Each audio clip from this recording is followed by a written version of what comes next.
courage needs to be emphasized even more in software development context. That's related with respect. We cannot expect the developers will be courageous to tell the truth, to have integrity, unless the organization, the management respect them as a professional. Hey everyone, my name is Henry Suryawirawan, and you're listening to the Tech Lead Journal, the show where I'll be bringing you the greatest technical leaders, practitioners, and thought leaders in the industry to discuss about their journey, ideas, and practices that we all can learn and apply to build a highly performing technical team and to make an impact in your personal work. So let's dive into our journal. Hello! Welcome to another episode of the Tech Lead Journal with me, your host, Henry Suryawirawan. Thanks for tuning in and spending your time here with me listening to this episode. And if you haven't joined any of the Tech Lead Journal social media channels, I would encourage you to take a second right now to click on the links in the show notes, and you can follow this podcast either on LinkedIn, Twitter, or Instagram with the handle Tech Lead Journal. I would really love to see and interact with all of you there. Every day, I post inspirational quote from the recent podcast episode on those channels. And I am so happy to have a growing community members who have kindly posted and shared about these podcasts to their circles of friends and colleagues. It is my mission to grow this podcast and its community in order to reach even more people within the industry and spread the amazing knowledge from my wonderful guests. Your interactions there, either through likes, comments, shares, or retweets, will definitely help me a lot in order to achieve my mission, and I want to thank you in advance. Our guest for today's episode is Joshua Partogi. Joshua is on a life mission to see more people working in a more humane work environment where everyone can unleash their inner superpower and become the best version of themselves. Joshua initially started his career as a software developer, but over time became more interested in the people aspect of software development, which then brought him to what he is currently doing in the last decade or so. I must say that I have been fortunate enough being able to work in multiple companies and places where software developers and techies are highly valued and respected. However, I do understand that there are still a lot of places out there in which software developers are not equally treated with the same value and respect. Or worse, they are even mistreated badly. In this episode, I had a chat with Joshua on how we can improve the industry and transform software development to be more humane, more exciting and thriving industry in which people can truly express their creativity and expertise to build something that they enjoy doing. Joshua also shared his observation on how the current COVID pandemic brought forward an important message for all of us to bring and adopt agility in the business and personal life. And do not miss Joshua's anecdote on how he had to learn about self-organization in his career unexpectedly. I hope that you enjoy this episode, and I'm looking forward to hearing your comments and feedback on the social media. So let's get started right after our sponsor message. Do you want to learn to code? Do you have friends who are looking to learn how to code? Our sponsor at JetBrains recently launched JetBrains Academy, an education platform that offers interactive project-based learning combined with powerful professional development tools. Advance your Java and Python skills with more programming languages to come. To get an extended 3-month free trial on JetBrains Academy, you can go to techleadjournal.dev/JetBrains-Academy. You can go to techleadjournal.dev/JetBrains-Academy. Hey everyone, welcome back to another episode of the Tech Lead Journal podcast. So today I have my friend Joshua Partogi, who has been an experienced agile coach in the industry. He has been a Scrum Master teaching businesses and enterprises on how to do agile. He has been teaching agile in the last few years on his YouTube channel as well, so that people are more familiar with what his thought process about agile, some of the misconceptions, or maybe some of the topical themes. For example, I saw recently product owner versus product manager, that kind of stuff. So do check out Joshua's YouTube channel as well if you are interested. Joshua, welcome to the podcast and hope to have a good conversation with you today. Hey, Henry, thanks for inviting me to your podcast. Initially, I didn't feel I am the right person, the right speaker for your podcast because the title of your podcast is Tech Lead. When you initially approached me, I've been so far away from being technical. I've been pushed more to the senior leadership level. But thanks for inviting me. I'm glad to be here. So hopefully I can bring value to your audience in today's podcast. Thanks. Just to give a response on that, yeah, I have few people asking me as well. Is it only for tech lead roles in software engineer? My original intention is actually I just shortened the name, but it's actually meant for technical leadership. So everything around leading technical teams or even like leading transformational in terms of technology that would be applicable as well, which I'm sure you are more than qualified to be in this episode. Okay. Let's start by asking about yourself. Can you share with the audience about yourself, what you have been doing, and then what is probably some of your career highlights and major turning points? Yeah, okay. I started my career as a software developer, as a Java developer. I got my degree from a university in Indonesia. 3 years after I graduated, I got this job offer. At that time, I was very active on the Indonesian Java user group. There is this guy who has been following me on Yahoo groups and he liked my responses on the mailing list. And then out of the blue, he just offered me a job. Hey, would you like to work in Australia? Without any further thinking, I said, oh, yes, I would love to. Interestingly, the job was to be a Java developer in his company. Before I worked in Australia, I worked in two companies in Indonesia. And one thing that I noticed, it seems like software developers really hate their job somehow and they have a self pity about being software developers, but it's really contradictory. On the other hand, many software developers like being software developers because of the salary they get. But on the other hand, they hate their job. One of the questions that I kept asking to myself during that period, can software development be more humane? So I Googled a more humane approach to software development. There wasn't really much article on agile, on Scrum back then. Interestingly, the first thing that popped up was Ken Schwaber's book. The first one that I read was Agile Project Management with Scrum. In his book, he challenged the status quo. He doesn't have a fear to challenge the old management way of thinking. So I thought, wow, it would be interesting if this is done. But then when I try to spread that when I was still in Indonesia, people are still arguing that Scrum or any other agile iterative approach would just create a lot of extra work because then what happens if you have to do rework in the future because there is a change in scope, how about quality, etc. I took the job, I flew to Australia. And what's so interesting is when I worked there, the atmosphere, the way of working is different. People are working differently, and developers are really treated as human. One of the mind blowing moments that I had was when I initially joined the company for 1 month. They didn't give me any tasks, and like nobody told me what to do. And then I took an initiative after 1 month. I'm not just getting a salary for doing nothing. And then the manager, yeah, we self organized here. I'm glad you found that out. I'm glad you learned your lesson.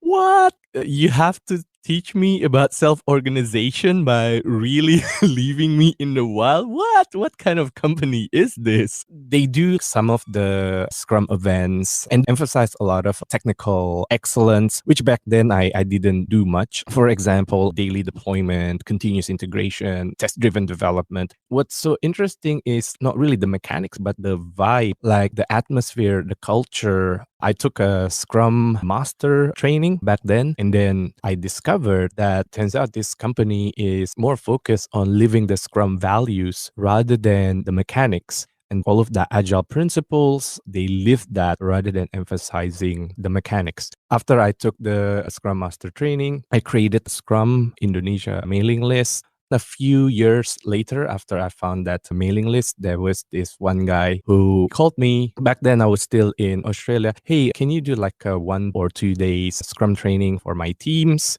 He trusted me more because I found the mailing list and then I was Scrum Master certified. The money that I earn only pays for the plane tickets, but I was willing to do it because I want more and more people to know more about this really humane way of working. And then from there, the word just spread. More people wants to get the training. 2 years later, I decided I want to go back to Indonesia. And also because my wife was pregnant, we got our first kid and she doesn't have a permit to stay in Australia. So I took a chance, leave my job, started my own consulting company to run Scrum trainings. The company is starting to get established, more and more people know it. But back then, the emphasis was still more towards the team level and middle management level. And then in 2015, I wrote a book on Scrum, but it was in Bahasa Indonesia. Interestingly, a lot of people were surprised. There's actually someone now who's speaking on behalf of us as software developers because the book really challenged the old management thinking and it was written more towards managers. In the preface, I wrote that if you think you can't change them, give this book to your managers. And then interestingly, a lot of software developers literally did that. And a lot of them bought 5 copies, 10 copies, and then give each and one of them to their managers.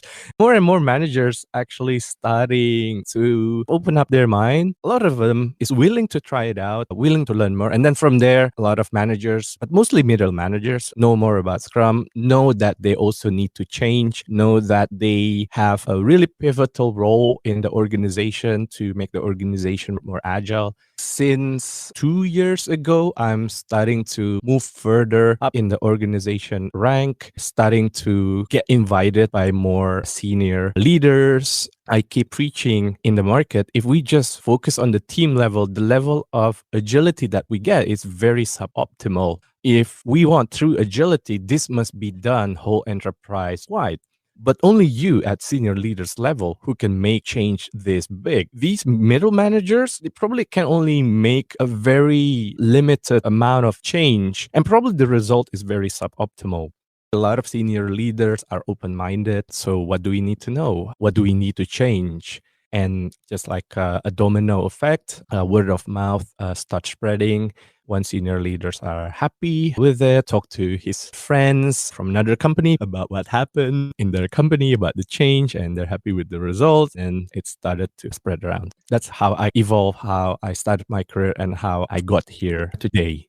Thanks for sharing that. I think it's very interesting journey, especially from somebody who is technical going to the people and now is the senior leadership management. I have few things that I noted down when you are sharing. The first thing that I would like to ask, you keep saying about having more humane approach for Hmm. software development, and also you explain about Scrum values and principles. Right. What are those values and principles that you think can make software development's life more humane?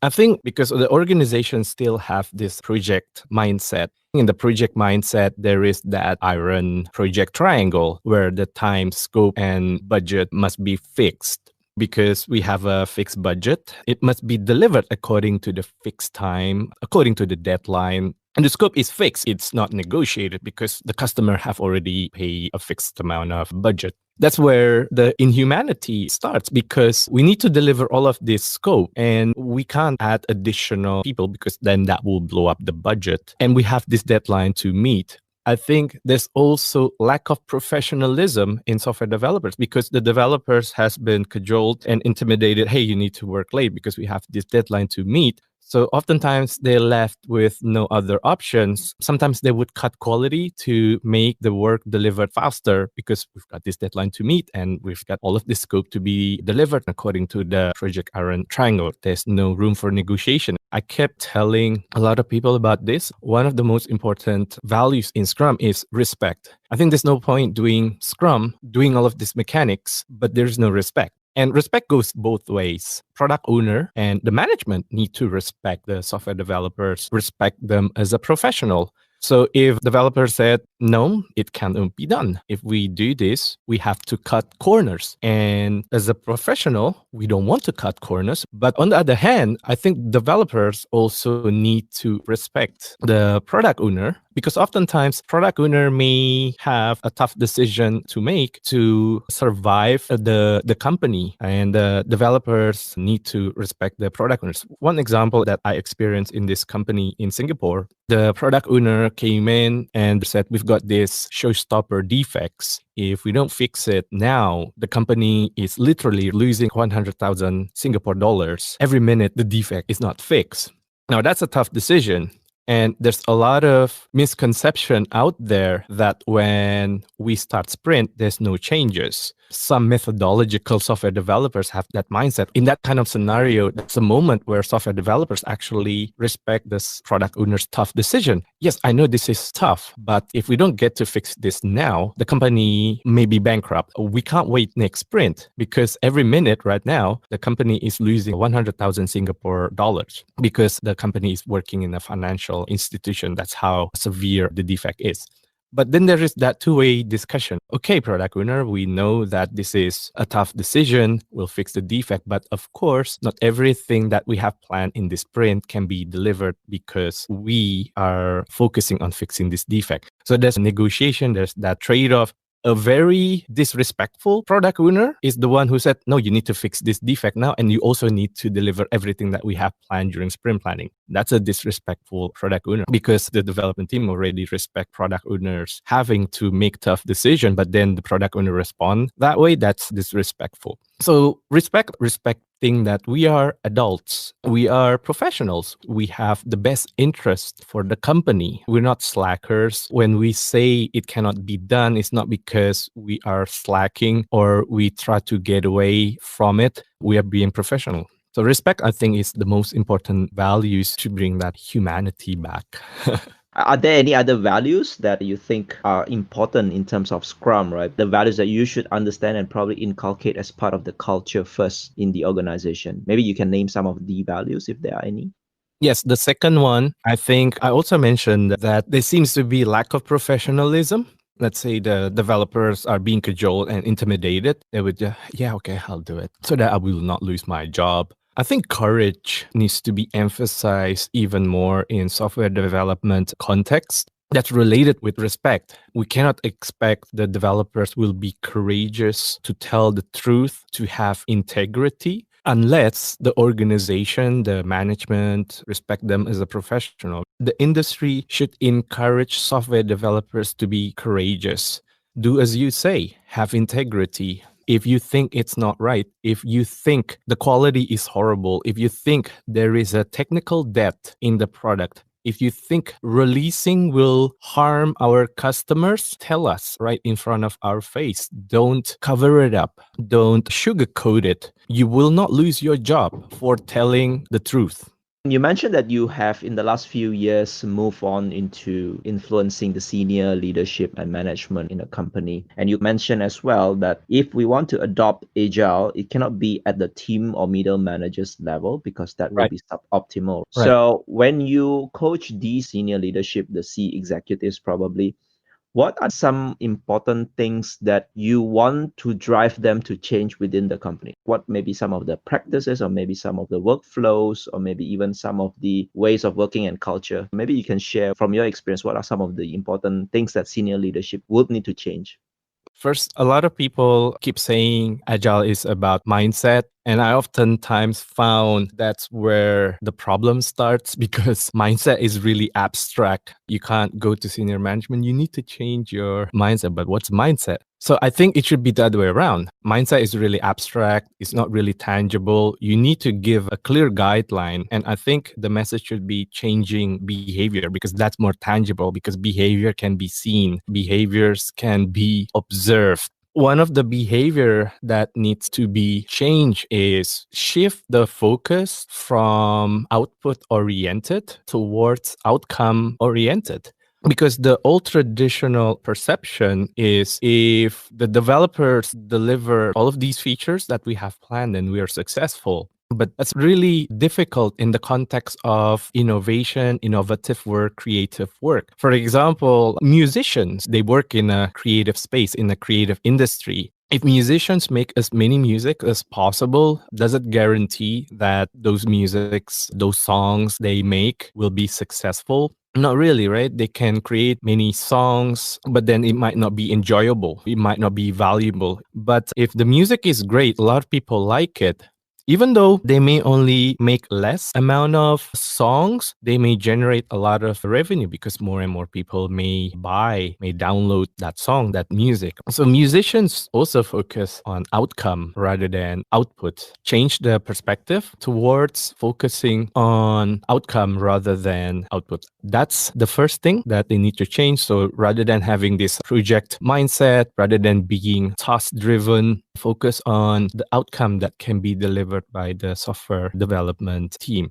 From there, everything else should follow because then you will start making changes into your organization to be able to optimize your outcome. You may change your policy. You may start empowering the team, give them the best tools they can have to deliver optimal outcome. The management may send them to technical trainings to be able to create more automations so that the delivery will be faster and outcome will be achieved faster. Start from there first, and then everything else will follow because it starts from how we perceive things. So, can you maybe give an example in terms of in a company? What are some of the good examples of outcome that they should drive towards? There are many outcomes, and it's really different depending on their organization. In a profit based organization, a good outcome would be at the end of the day, they make good profit. I usually have a discussion with this inside the organization. There's a lot of outcome metrics, but we can create a funnel for it from the leading indicators until the lagging indicators. So profit would be considered as lagging indicators that would be at the bottom funnel. But there are other leading indicators that can help us towards achieving that profit. For example, at the top, we probably have number of downloads, number of people visit our website. And then after that, in the bottom funnel, a lot of paid customers, a lot of good reviews. People are referring our products. They say positive things about our product. There's repeat order. Every time we release a new product, people would buy the subsequent products we deliver to the market. There is that fanaticism. That's a good outcome. Those are leading indicators. But at the end of the day, if you have all of those good outcomes, but you're not making good profits, if you're not making good revenues, then it's not really good. I see this a lot, especially in some e-commerce companies. They've got a really good traffic. There's a lot of people making transaction on their e-commerce website. They keep returning, but the e-commerce website are not making good profit because they also burn a lot of money on promotions. So that's also not good, right? At the end of the day, we have to make good profits. Yes, our other leading indicators are good. People are visiting our website. Let's say our GMV are good. People are referring our products. There's repeat orders. People say positive thing about us. But at the same time, we also spend a lot of money. There's a lot of budget used for promotion and marketing. And we hardly make profit like for the past decade, for example. So that's also not good. It's not sustainable business. Those leading indicators metrics needs to be good. That tells you that you delivered good outcome, but you still need to make a good profit. This is in the context of profit-based organization. But then it becomes tricky if you go to nonprofit organization or government, for example, because they don't exist to make good profit. They're not there to make high revenue. And in fact, if government have that kind of mindset, it can be quite dangerous. Value is still relevant for profit-based organization. Value is about profit and revenue.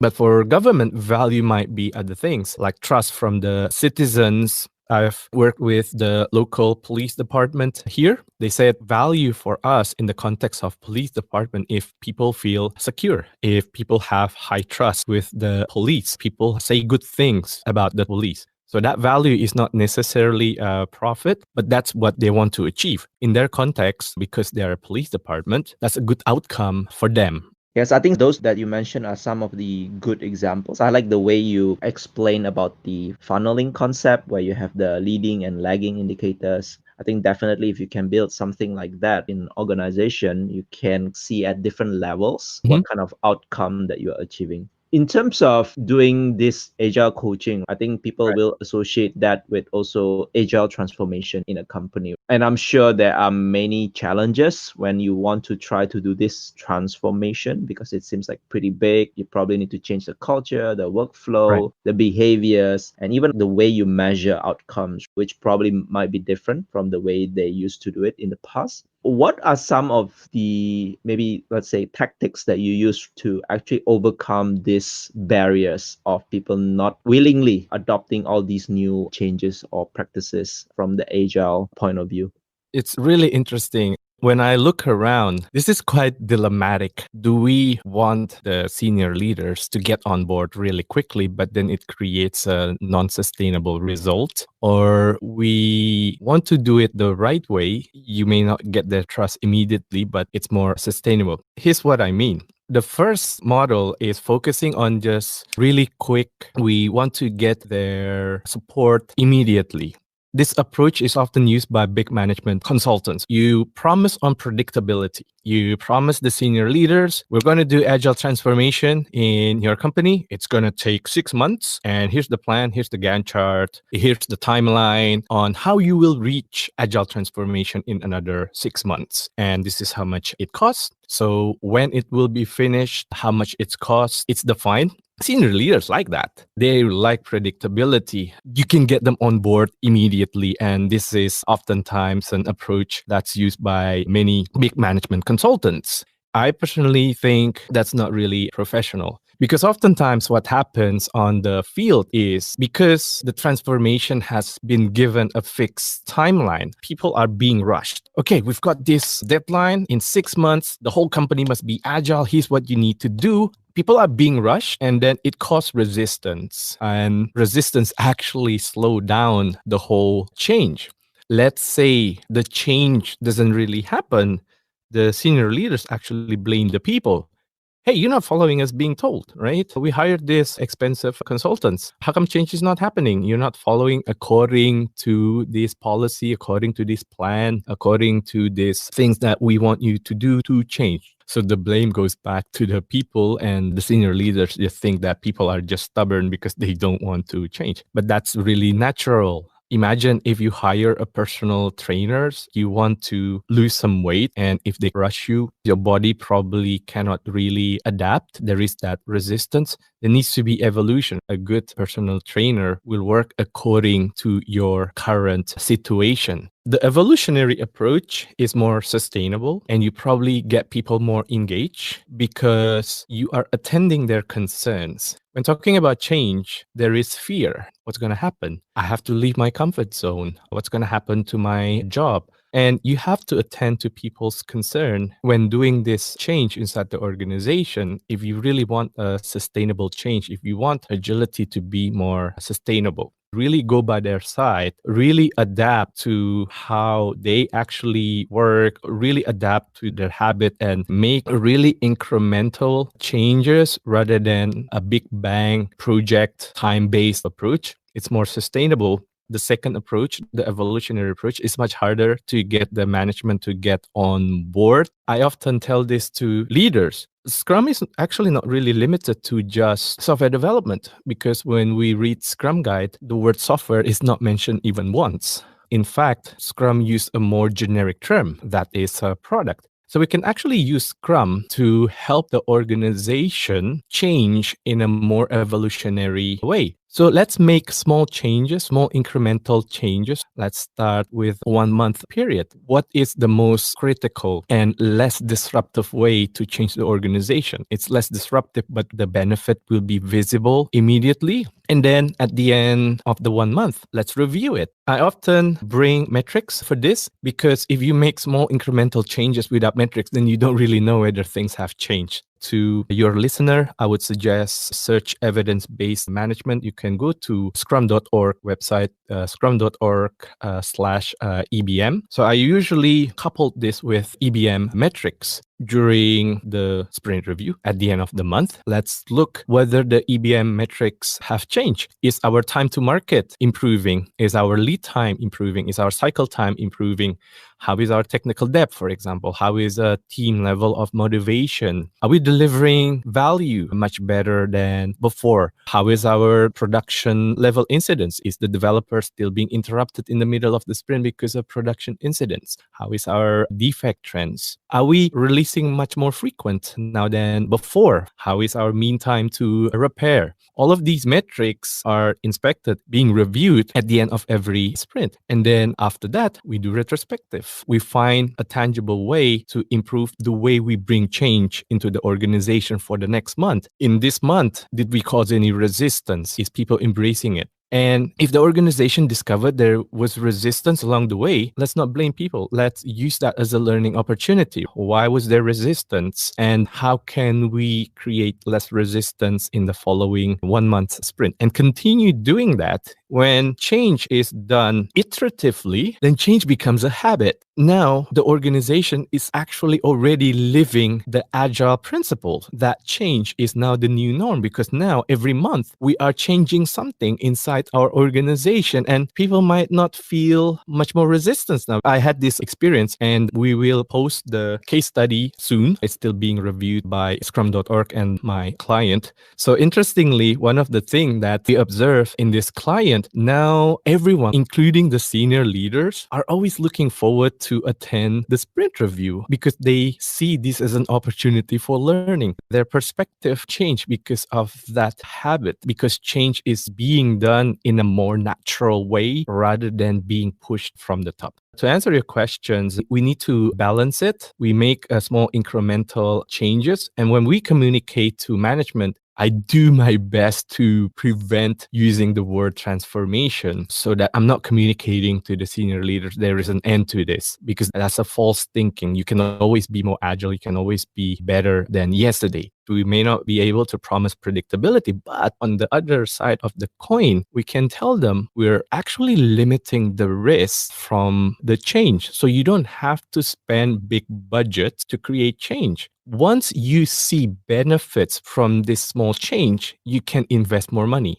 And if you want to stop, you can stop at any time. So why don't we use a different approach, use a more incremental evolutionary approach to change so that we manage risk in losing millions of dollars for this. And then also use metrics because management really like numbers. As I mentioned, use EBM metrics, evidence-based management metrics. And if your sprint is a 1 month sprint for making these changes, show that during sprint review. They like that because now they can see evidence immediately, the result of the small change. So they don't have to wait 6 months later to see real tangible change inside the organization. Thanks for sharing all this. I think it all makes sense. I just want to make few comments about the predictability approach. I find it a little bit ironic in a sense that you want to do this agility, but doing in a project management way, like Yeah. 6 months, fixed budget, fixed scope, and you will be transformed. I think those kind of approach tends to focus a lot more on just the practices. For Yeah. example, maybe by introducing daily stand-up or sprint Yeah. review, retrospective and all that, but actually the lack of the essence and lack Yes. of what you call the habits, the norms, the culture even sometimes. And maybe that is one of the probably major causes why agile transformation is deemed not working in many places. And that's why there are a little bit of bad rap about agile lately.